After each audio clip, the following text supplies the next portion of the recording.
এরপরে মাহমুদ কবির কাজী আপনি ইসলামী প্রশ্নোত্তর পেজে লিখেছেন, আমার বয়স 24 বছর, এখনও বিয়ে করি নাই, কিন্তু আমার দাড়ি পেকে যাচ্ছে, আমি কি করতে পারি? আপনার বয়স 24 বছর, এখনও বিয়ে করেন নাই, দাড়ি পেকে যাচ্ছে, দাড়িতে মেহেদির কালার লাগান।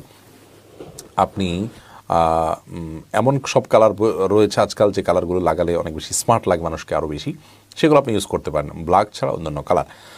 অনেক ওলামায়ে মেহেদির সাথে ব্ল্যাক মিক্স করে ব্যবহার করাকে জায়েজ বলেছেন, অর্থাৎ পিওর ব্ল্যাক ব্যবহার করতে নিষেধ করেছেন, কারণ হাদিসে নবী করিম সাল্লাল্লাহু আলাইহি ওয়াসাল্লাম বলেছেন, যদি চুল দাড়ি পেকে যায় সেটাকে তোমরা কালার দিয়ে পরিবর্তন করো, তবে ব্ল্যাক নয়। ব্ল্যাক দিয়ে পরিবর্তন করার ক্ষেত্রে প্রতারণা থাকে এবং আরও নানাবিধ অকল্যাণ নিহিত থাকে, যার কারণে হাদিসে সেটি নিষিদ্ধ রয়েছে।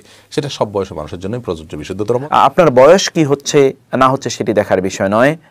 আপনার অনেক দেশে আছে লোকদের চুল এমনিতেই সাদা থাকে, এরকমও তো আছে। তো সেখানে কি বয়সের উপর আমরা ফ্যাক্টর নির্ভর করে, বা বয়সের উপর তখন কি আমরা এটাকে ইন্ডিকেটর হিসেবে ধরে থাকি? তা তো না।